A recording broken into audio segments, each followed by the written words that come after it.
अस्सलाम वालेकुम students. Professor Aamir Afzal Gulliver's travels के एक और इम्पॉर्टेंट टॉपिक के साथ आपके सामने। इससे पहले हम गलीवर्स ट्रैवल्स का कंप्लीट प्लॉट डिस्कस कर चुके हैं, उसको एज अ सैटिरिकल वर्क डिस्कस कर चुके हैं, उसको एक एज अ एलिगरी डिस्कस कर चुके हैं। इसी से मिलता जुलता एक टॉपिक जो मोस्टली हमारी एग्जामिनेशंस में आता है, मैंने जैसे कि आपको पहले बताया कि मैं जो ये जो 3-4 मैं लेक्चर्स आपको सामने लेके आ रहा हूँ, ये प्योरली आपके एग्जामिनेशन पॉइंट ऑफ व्यू और आपकी जनरल अंडरस्टैंडिंग के लिए हैं। ताकि आपको डिफरेंट एस्पेक्ट्स इसके क्लियर हो जाएं। तो एक टॉपिक ऐसा है जो मोस्टली एग्ज़ाम्स में भी आता है और हमारे यहाँ टाइम टू टाइम जब आप स्टडी करेंगे गलीवर्स ट्रैवल्स को, तो ये आपके सामने आएगा और आपको कंफ्यूज करेगा। That is the concept of mock utopia. अब ये मॉक यूटोपिया है क्या, और गलीवर्स ट्रैवल्स को हम मॉक यूटोपिया के तौर पे ले सकते हैं या नहीं ले सकते। पहले डिटेल में समझने की ज़रूरत है कि what is a mock utopia.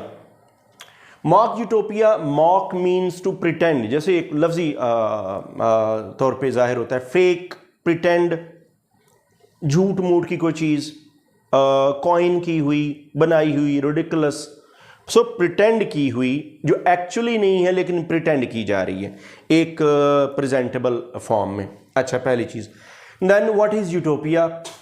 Utopia perfect place, imaginary, imagined place, एक ऐसी वर्ल्ड, एक ऐसी जगह, एक ऐसी सोसाइटी, एक ऐसी आप कह लो कम्युनिटी जो राइटर के माइंड में मौजूद है, और वो परफेक्ट वर्ल्ड है। Perfect world in the sense है कि जो हम अपने ड्रीम्स में देखते हैं कि दुनिया जैसी होनी चाहिए। हम आइडियोलॉजिकली, एथिकली, पॉलिटिकली, इकोनॉमिकली अपनी ज़िंदगी को जब आइडियल फॉर्म में देखते हैं, इमेजिनेशन में कि ऐसी वर्ल्ड होनी चाहिए, this is what utopia is. होती क्या है? होती एक इमेजिनरी प्लेस है और एक परफेक्ट वर्ल्ड के तौर पे, एक परफेक्ट प्लेस के तौर पे हम लेते हैं।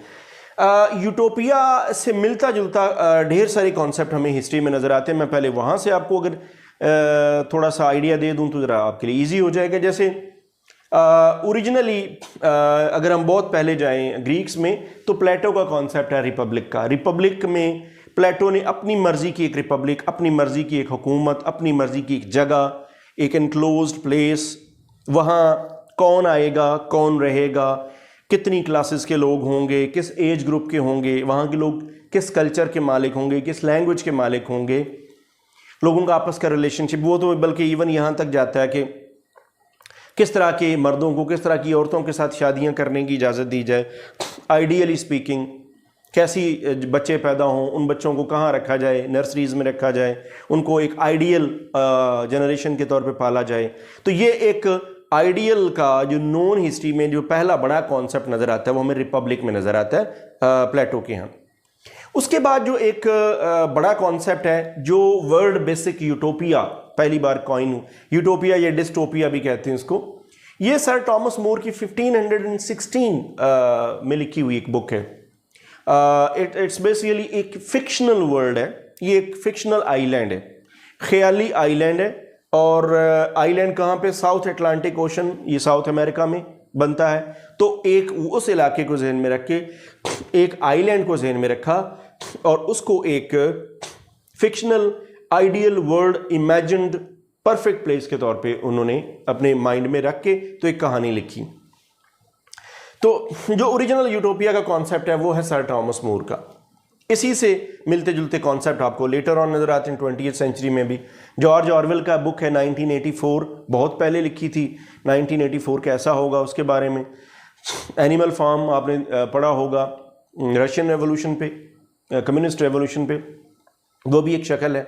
तो इसके अगर बेसिक ट्रेट्स देखें तो ये एक इमेजिन्ड कम्युनिटी, इमेजिन्ड प्लेस, जगह, कम्युनिटी, गवर्नमेंट वहाँ कैसी होगी, सिस्टम कैसा होगा, इंस्टीट्यूशंस कैसे होंगे, लॉ एंड जस्टिस का सिस्टम, कल्चर, एथिक्स, स्टडी, और ये एक ओवरऑल एक आइडियल वर्ल्ड होगी। अब आप ज़रा जहन में लाइए कि एक तरफ तो परफेक्ट प्लेस टू लिव एक आपके माइंड में आ गई, इमेजिन्ड वर्ल्ड जो क्रिएट की गई माइंड में, और दूसरी तरफ आप अपना एक माइंड में ये लफ्ज़ भी लाइए, दैट इज़ मॉक, यानी कि प्रिटेंड किया हुआ, फेक। अब आप जब इन दोनों कॉन्सेप्ट को आप इकट्ठा करेंगे तो पता ये चलेगा कि एक ऐसी प्रिटेंशन, एक ऐसी जगह जो ओरिजिनल नहीं है, जो सीरियस नहीं है वो फेक, लेकिन है ये इमेजिनरी।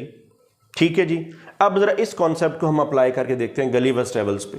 तो गलीवर्स ट्रेवल्स है तो यूटोपिया, बड़ी सादा सी बात है, लेकिन है मॉक यूटोपिया। वो किस तरह से कि ये एक आप कह लें कि एक फेक किस्म का यूटोपिया है, क्योंकि ये फनी है, ये रिडिकुलस है, लुडिक्रस है। That's why we take it as mock utopia, not an original utopia. ये एक सीरियस स्टोरी नहीं है, जैसे हमने पहले डिस्कस किया कि इसके अंदर एक से ज़्यादा डायमेंशंस, फनी भी है, एडवेंचरस भी है, वंडरलैंड भी है, एंड मैच्योर स्टोरी भी है, फेबल भी है। तो इसलिए हम इसको प्योर यूटोपिया की बजाय मॉक यूटोपिया के तौर पे लेंगे। ब्रीफली बता देता हूँ कि आप वॉयज 1 में आते हैं तो यू कम अक्रॉस जनरेशन और अ क्रीचर ऑफ 6 इंचेस। अब भाई 6 इंचेस की कहाँ मिलती है कोई मखलूक, कभी किसी ने सोचा ही नहीं। 6 इंचेस, फिर वो बोल रहे हैं, वो खा पी रहे हैं, उनका एक किंग भी है, उनकी क्वीन भी है, घरों में रहते हैं, उनके दुश्मन भी हैं, और वो अपनी एक सोसाइटी बनाई हुई और वहाँ रहते हैं, उनके अपने एरोज़ हैं और उनका अपना एक लाइफ स्टाइल है। तो ये इमेजिन्ड प्लेस है, इमेजिन प्लेस, इमेजिन हर चीज़, कम्युनिटी, गवर्नमेंट इंस्टीट्यूशंस। 6 इंचेस के लिलीपुशंस जो हैं ये प्योरली एक है यूटोपिया, लेकिन एक मॉक फॉर्म में। आप वॉयज 2 में आ जाओ, 60 फीट के भी कभी किसी ने नहीं सोचे। 60 फीट के लोग, बड़े बड़े, अच्छा जिस साइज़ के लोग उसी साइज़ के जानवर हैं। छोटे जानवर वो इंसान के, बड़े जानवरों की उनके मुकाबले में उनकी जसामत है। एट द सेम टाइम अच्छा सारे एडवेंचर्स देखें तो वॉयज 2 जो है वो भी एक यूटोपिया है। उसमें चीज़ें जितनी मौजूद हैं वो रियल वर्ल्ड में नहीं है, वो एक इमेजिन वर्ल्ड में मौजूद ज़रूर है, but in a fake way, in a pretension, in a pretended way. Voyage 3 में आ जाओ। अब साइंटिफिक प्रोजेक्ट्स वाली voyage 2 Laputa. Voyage 2 Laputa again flying island नहीं है मौजूद कहीं भी। हाँ, आज आपकी कुछ ऐसे ऑब्जेक्ट्स, फ्लाइंग ऑब्जेक्ट्स हो सकते हैं आज 21st सेंचुरी में जो मार्स की तरफ जाते हैं, नासा की आपकी स्पेसशिप्स वगैरह, या आप ये कह सकते हैं कि आज के दौर में जो एस्ट्रोनॉमी है या जो एक्सप्लोरेशंस है अदर प्लैनेट्स की तरफ, वो तो हो सकती, बट फ्लाइंग ऑब्जेक्ट्स और वहाँ पर इम्प्रैक्टिकेबल किस्म के जो प्रोजेक्ट्स हैं वो, और उनके ऊपर और वहाँ के लोगों की लाइफ, ये एक मॉक यूटोपिया की टाइप की है। वॉयज 4 में आ जाओ, मसलन वॉयज 3 में ही आपको पास्ट में लेके जाना, टाइम मशीन ऐसी दुनिया में अभी तक ईजाद नहीं हुई कि जो आपको पास्ट में लेके जाए। वॉयज 4 में आ जाओ, याहूज़ का, हिनेम्स का घोड़े, horses are taken as horses, not as rational beings. इंसान ही हैं जो रैशनल बीइंग्स हैं। इंसानों को याहूज़ बना देना, घोड़ों को इंसानों वाली ट्रेड्स दे देना, इमेजिन प्लेस पे ही हो सकता है, but in again in a ridiculous way. अब अगर चारों वॉयजेस देखें तो चारों वॉयजेस एंड अप यहाँ होते हैं कि ये एक इमेजिन प्लेस है, but in a fake and pretended way, जो ओरिजिनल नहीं है। बट फाइनली आखिर में कंक्लूजन अगर हम यहाँ पहुँचे तो ये मॉक यूटोपिया, ये सब कुछ करने का पर्पज़ ये था जोनाथन स्विफ्ट का कि he wanted to reform the society, wanted to highlight the weaknesses of society by creating a mock world, mock utopia, imaginary place. लेकिन उनका मकसद वही था, to reform the world, to vex the world first and then reform the world and then एक to create an ideal world. मकसद original ideal world, original reformed world बनाने का था, by going through, by presenting a fake world. So here ends the thematic study of Gulliver's Travels with some more details of some other prose writer and book. I'll come back soon. Thanks for watching.